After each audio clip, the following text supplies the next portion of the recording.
You miss Anna. Hi, Anna. Yeah. So, Hi. Hi, nice Yeah, meeting nice to you. meet you. Nice to meet you. Beautiful. Wow. This looks really nice. You like it? Oh. Wonderful. Such a beautiful piece here. Thank you. Very, very nice. I show you something. Come on.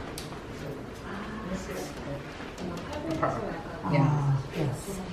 We say the Yontor Park. The what? Yontor Park. You know the Central Park in New York. Yes. This is a tinier Yeah, version. it's kind of, yeah, we just like said Yontor Park, like Central. It's funny. Wonderful. Yeah. We are ready. Okay. So, wait, this purple? This side? No, purple. Okay, this side. So, hi Anna. Hi. I'm so happy to have you here today. So, my name is Kim Mi-kyung. Mi-kyung Kim. I'm the host of this show, MK Show. Wonderful. MK is my initial. Yes. It's Mi-kyung. Yeah, Wonderful. MK. MK. So it's okay to say MK. Is that? Yes. So I'm Anna. So for the audience in Korea, could you tell us about yourself a little bit, please? Mm-hmm. So my name is Anna, and I was basically when I was a child, I was dreaming about being very independent. So I was dreaming about never marrying, not getting kids, and doing, very, things just on my own and be very independent. Okay. Unfortunately, when I was 16, I met my husband, Ola. When you was 16? So totally wrong, not at all what I had planned. And we married young at 21, and we got 21. also very, very early. Wow. And then we got 3 kids now, and I spent all my work life working together with my husband and my father-in-law. And the 3 of us started a foundation we call Gapminder, where we try to explain, basically giving a fact-based worldview. And that finally ended up in the book Factfulness. You and me, we are in common. So I'm dreaming of very independent, but Yeah. unfortunately, I have 3 children. Also 3, yeah. Thank you very much. Then you know exactly what happens. I mean, it's wonderful. It's amazing. But it's not exactly giving you the space you were thinking about, right? So, yeah. So I'm so sorry about your father-in-law. Yeah, he was so great, man. He was a great man. So I've seen many of his video clips on YouTube. He was so funny. Oh, yeah. I saw that he was holding the big stick. So funny. Yeah, usually when he was going to lecture, he asked the people to prepare and give him a super tall, very, very long stick. So he could point, very high up on the screen. And He doesn't sometimes- use a labor beam. No, he doesn't like that. He wants the real stick. And sometimes when they couldn't, he brought his own fishing rod. So, so he could really reach all the way. And sometimes he did it like, this. really? And it unfolds. So, yeah. So I think because a lot of the things we've been developing has been digital and you see it on a screen. But to actually consume it, you need something that is human and real. And the stick was one of those things, and his personality another, to sort of put everything, to make it feel more alive. Just let's talk about your book. Yes. So I read your book, Factfulness. Yes. Factfulness. So what does mean it, Factfulness? Factfulness is actually a name that my husband made up when we were driving from our country house, and there was a huge sign saying mindfulness. You could go to a mindfulness course somewhere. And he thought, but what is the problem with you actually creating a fact-based worldview is that people are actually lacking the facts, the factfulness. So basically it came from like a word riddle in that sense, that to understand the world, we need to make sense of the facts. Could you tell me about the whole long journey about to write this book? Yes, You it said has been, it it has been a struggle. And as I told you, I met my husband when I was 16. Yeah, And at that point, both me and my husband we still wanted to be a bit independent, both of us. We wanted to work in the arts industry. We wanted to be artists. We didn't think about his father, but his father started to complaining about his students not understanding when he explained, because he was a public health professor, and he got frustrated that the students didn't get the messages. So we started helping him simplify it using our arts abilities, I guess. And then we started to collaborate more and more. So it started actually there, and we didn't know that it was a work at that time. It was just for fun.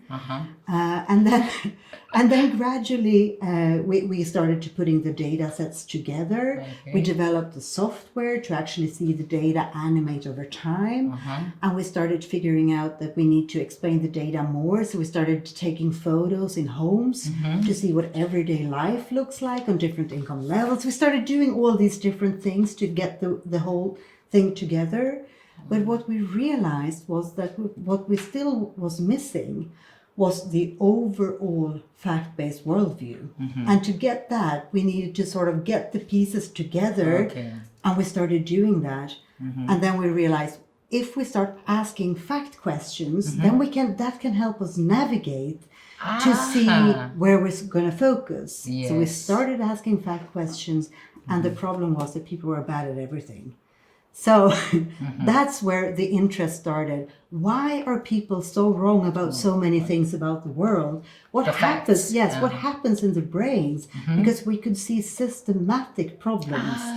And that's where the book started to gradually grow out of frustration. So what is the biggest misconception, the fact of this world? Yeah, what we see, because in this book we have asked hundreds of fact questions, but systematically within this book we asked 13 fact questions in 14 countries. Sweden and South Korea are represented as a few of those countries, and it seems like people are systematically wrong on questions concerning positive development and progress over time. That is one of the sort of black holes in the way people think. And also the general overview of population trends also seem to be sort of missing. But if we ask people questions about things getting worse, then people answer correctly most of the time. But it's like we don't see slow positive trends. We usually only see the bad stuff happening, and we usually remember the bad stuff. So when we're guessing, we usually go for the worst alternative. So what we did in these questions is that we asked all the questions, the 13 questions, have A, B, and C alternatives. That's really funny. So to make it easy, and they are usually very far apart from each other, the three. And turns out that if you would have basically, so you have 33% chance of actually getting it correctly by just wildly guessing.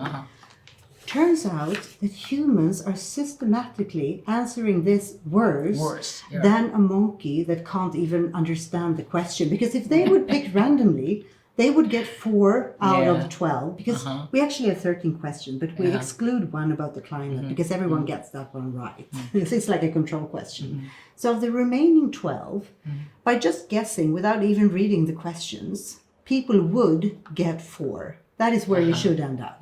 A monkey would, right? By just randomly guessing. But people who took the test for us, they end up at around 2. An average of 2, which is a pretty concerning number if you live in a knowledge society. People know more about the world than ever, and they're smarter than ever.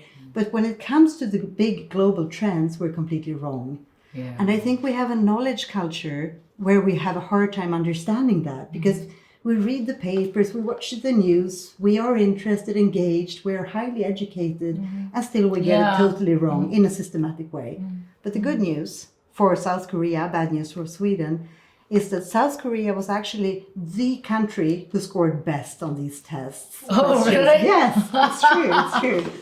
Congratulations. So congratulations. Okay. Congratulations. Yes. So you came straight from airport today. Yes, I did. And I was happy enough that the sun hadn't gone down already. So I actually, so far I've seen everything from the airport to here. But tomorrow I hope to see more, and the day after too. So I'm very happy to be here. It is a summer in Korea right now. Yes. So what about the weather in summer in Sweden?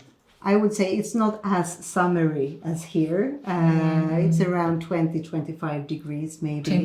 25 degrees? Yes, Celsius. Yeah. Great. Yeah. And not humid, but dry weather. And we have very light summer nights in the summer because the sun, it doesn't really go all the way down. So during the night, the sky is like, pastel colored, like the northern light kind of color. Now, northern light is exceptional. You very rarely see it, but the skies are usually in pastels like pink and, a little bit purple. I've seen and, that it's pictures. very beautiful. So that's yeah. very beautiful. Wow. But we do have a lot of mosquitoes, so it looks better on photo than being outdoors sometimes. Yes, I really hope. Yeah, I'm gonna visit to Sweden. Yeah, wow. you're someday, welcome. someday or next Yeah. year. Next year. Next year. Great. Ah, yeah. you're Next welcome. year. Yes. So I'm so happy to be here. I think it's wonderful, and I hope to come back many times. This is just the first time. And please help me come up with more ideas for what we need to do for Factfulness. And let me know what you think.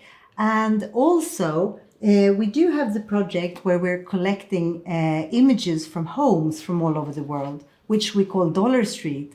And at this point, we have a few homes from South Korea. So please go there and check out what homes you think are missing. And please help us and add them. You're very welcome to join us and in the community of adding homes from all over the world on all different income levels. Okay, so thanks for coming here. I hope we're gonna meet in Sweden next year. I hope so too. If you come to Sweden, please let us know. Oh yes, great. That would be great. Yeah, thank you. Thank you very so much. much. Thanks so much. Bye. Thank you. Bye. Bye.